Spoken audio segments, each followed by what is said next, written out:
In this question देखो एक distance of this point, एक पर्टिकुलर पॉइंट दे रखा है और एक कार्टेशियन फॉर्मेट में लाइन का इक्वेशन गिवन है, ठीक है, अलोंग द लाइन, और वहाँ से डिस्टेंस मेजर करने हैं किसके, इस पॉइंट से, ये गिवन पॉइंट है, इस पॉइंट से इस लाइन पे से ज्वाइन करना है और किसके अलोंग, दिस लाइन के अलोंग, ठीक है, और उसका डिस्टेंस मेजर करना है, ठीक है।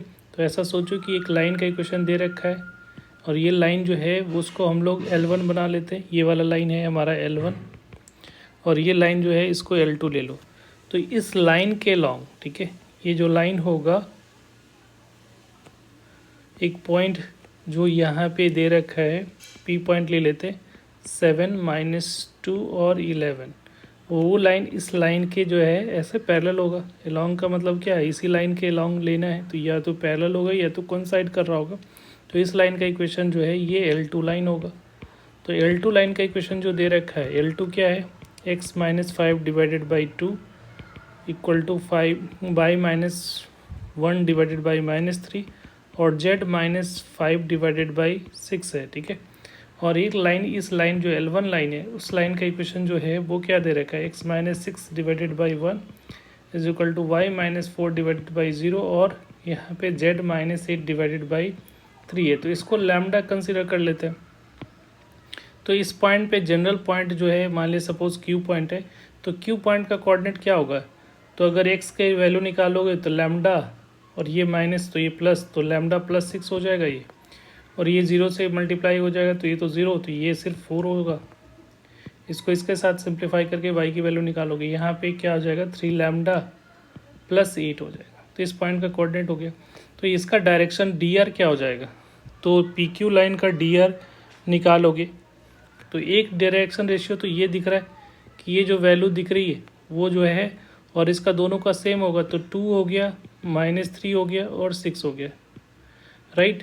और इसके अकॉर्डिंग डायरेक्शन रेशियो जो होता है दोनों दो पॉइंट का, तो दोनों पॉइंट का डिफरेंस लेते हैं, ठीक है। तो यहाँ पे क्या होगा, लैम्डा +6 - 7 करोगे तो ये क्या आ जाएगा, लैम्डा +6 - 7 करोगे तो लैम्डा -1 होगा, ठीक है।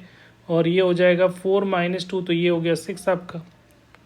और यहाँ पे 3 लैम्डा +8 में 11 माइनस करोगे तो यहाँ पे वैल्यू आएगा 3 लैम्डा -3। और ये दोनों डायरेक्शन रेशियो, दोनों dr जो है वो सेम है, सेम होगा, या कह सकते हो पैरेलल है तो दोनों सेम होगा, तो ये दोनों एक दूसरे का प्रोपोर्शनल होगा, ठीक है। क्योंकि जब दो लाइन पैरेलल होता है या कोइंसाइड करता है तो उसका डायरेक्शन रेशियो क्या होगा, प्रोपोर्शनल होता है, ठीक है। तो यहाँ पे हम लोग लिख सकते हो लैम्डा -2 डिवाइडेड बाई 2 और 6 divided by -3 equal to 3 lambda -3 divided by क्या हो जाएगा, 6 हो जाएगा। तो यहाँ से इन दोनों को सॉल्व करोगे तो lambda -2 divided by 2 equal to कितना हो रहा है, इन दोनों को सॉल्व किया तो -2 आ रहा है। तो लैम्डा की वैल्यू यहाँ से कितना आ जाएगा, -4 लैम्डा -1 है ना, ये -1 है, लैम्डा -1। तो यहाँ पे अगर इसको सिंप्लीफाई करोगे तो ये -4 और +3, तो यहाँ लैम्डा की वैल्यू -3 आ गई।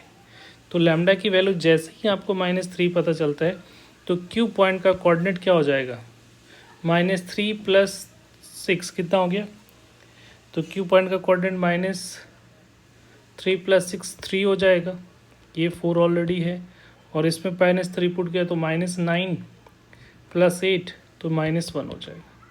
अब PQ पॉइंट का तो डिस्टेंस आपको लेंथ निकालना है, तो PQ का लेंथ जो होगा, ठीक है, वो क्या हो जाएगा, √7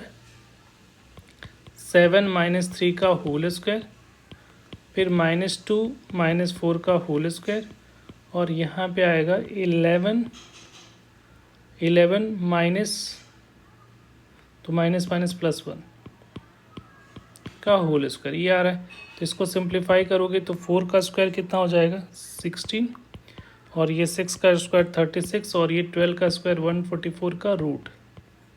तो इसको सिंप्लीफाई किया तो ये आ रहा है √196 आएगा। तो इसकी वैल्यू, ये किसका परफेक्ट स्क्वायर होता है, 14 का। तो इसका जो करेक्ट आंसर होगा डेट इज़ 14। तो B is the correct option. Thank you.